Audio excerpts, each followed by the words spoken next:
अस्ति स्वस्तरुणीकराग्रविगलत्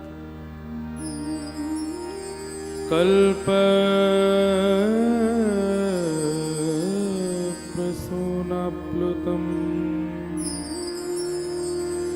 वस्तु प्रस्तुतवेणुनादलहरी निर्वाण निर्व्याकुलम् स्रस्तनिबद्धनी बिबिलषत् गोपी सहस्राव्रतम् हस्तन्यस्तनतापवर्गमखिलो दारं किशोराकृति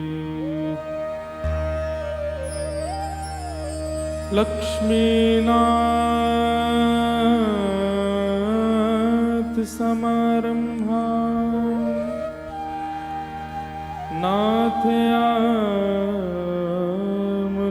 नाथयामुनमध्यमाम् अस्मदाचार्यपर्यन्ताम्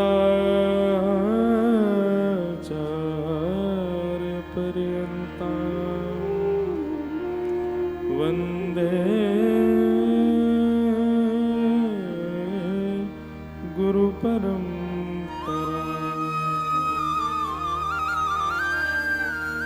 जय जय श्री राधारमण,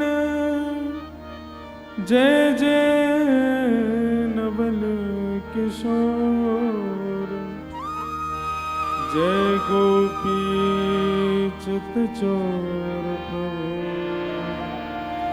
जय जय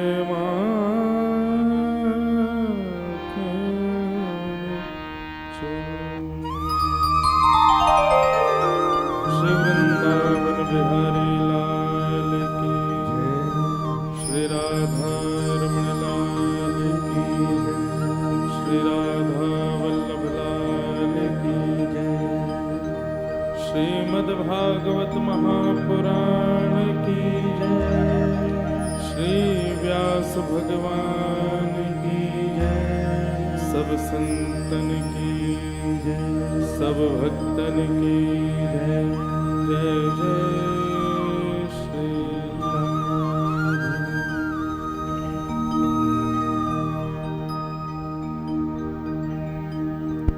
परम मंगलमय परात्पर अखिलेश्वर अकारण करुणा वरुणालय भक्त वांछा कल्पतरु मंच पर विराजमान पुराण संहिता श्री कृष्ण स्वरूप श्रीमद् भागवत को बारंबार प्रणाम एवं व्यास मंच पर आसीन पूज्य व्यास जी को बारंबार प्रणाम एवं आप सभी श्रोता भाई बंधु मातृशक्ति समस्त गंधर्वजन समस्त विप्रवृंद सबको बहुत बहुत प्रणाम।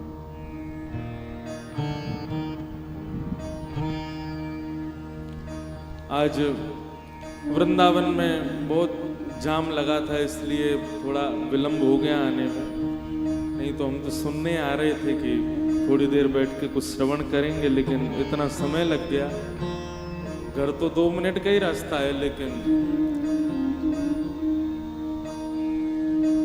बाहर के दर्शनार्थियों की व्यवस्था के चक्कर में वृंदावन के निज ब्रजवासी बिल्कुल मानो जैसे पिंजरे में बंद हो जाते हैं, और उसमें भी ये शनिवार रविवार के दिन तो निकलना बहुत ही मुश्किल है।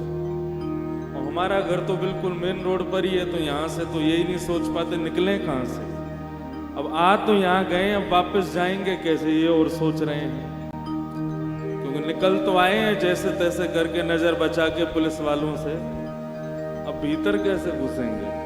और कभी कभी जानकार पुलिस वाले मिल जाएं तो बढ़िया है, कभी कभी जानकार नहीं भी मिलते तो साथ वाले बोल दे तो महाराज जी हैं कथा करने जा रहे हैं, तो बोले वृंदावन में हजारों महाराज जी हैं, ये कौन से हैं। तो ये वृंदावन की स्थिति है महाराज।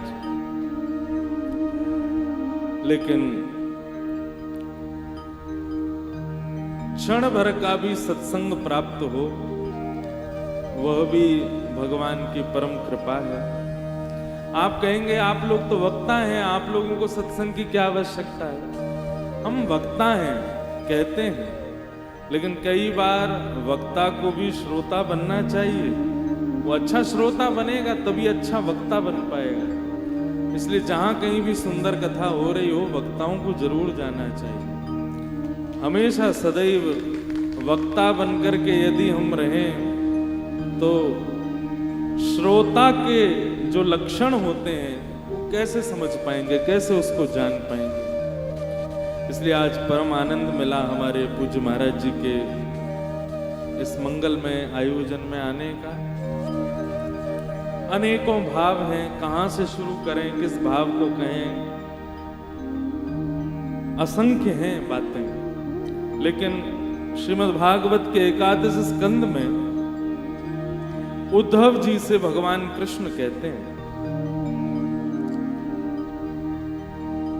नृदेह माद्यम सुलभम सुदुर्लभम प्लवम सुकल्पम गुरुकर्णधारम मयानुकूलेन नभस्वतेरितम् पुमान् भवाब्धिं न तरेत् स आत्मा।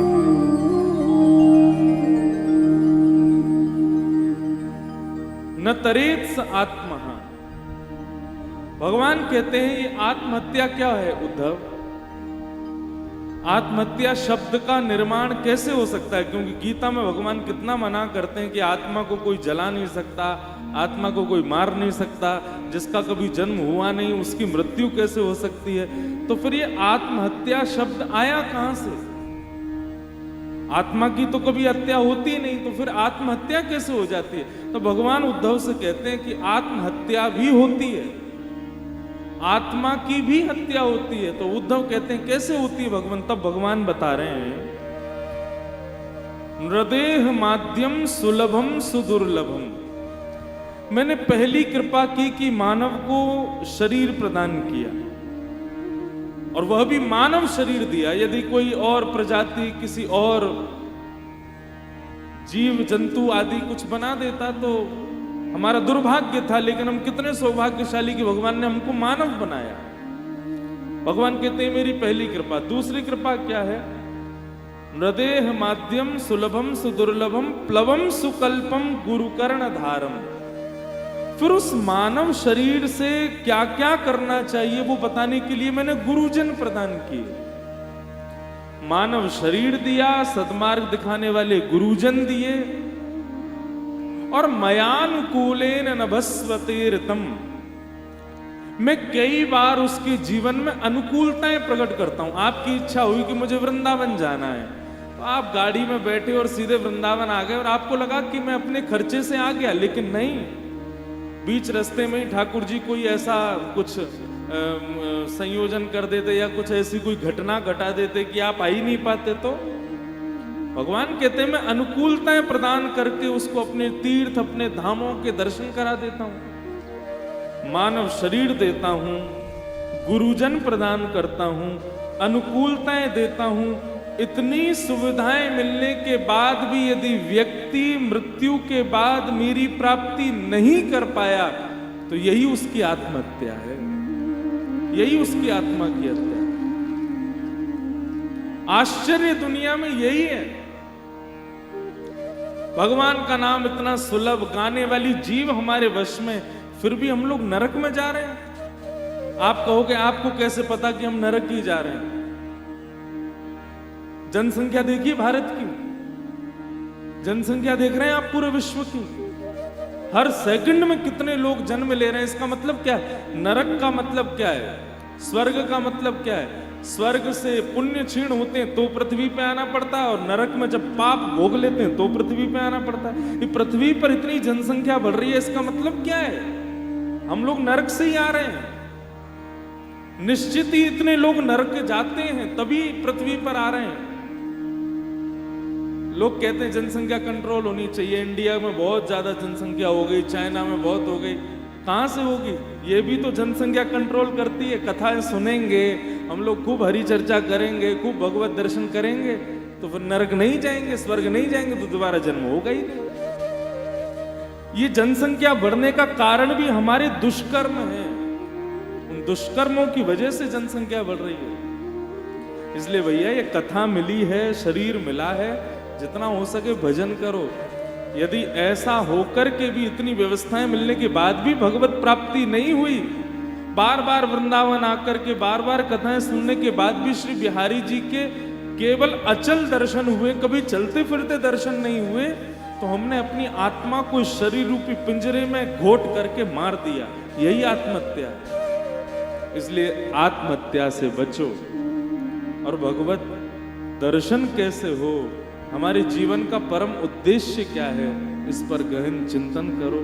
बस इसी भाव के साथ अपनी वाणी को विराम देता हूँ। व्यासपीठ पर विराजमान पूज्य महाराज जी, आपने अभी कहा कि आप आयु में बड़े हैं, तो आयु में बड़े हैं, व्यासपीठ पर बैठे हैं, वैसे भी बड़े हैं, हर चीज में आप बड़े हैं। आपको बारंबार प्रणाम करते हैं। आप सदा इन सब वैष्णवों को खूब भगवत भागवती सुना करके आनंदित करते रहें। बस इसी भाव के साथ में अपनी वाणी को विराम देता हूँ।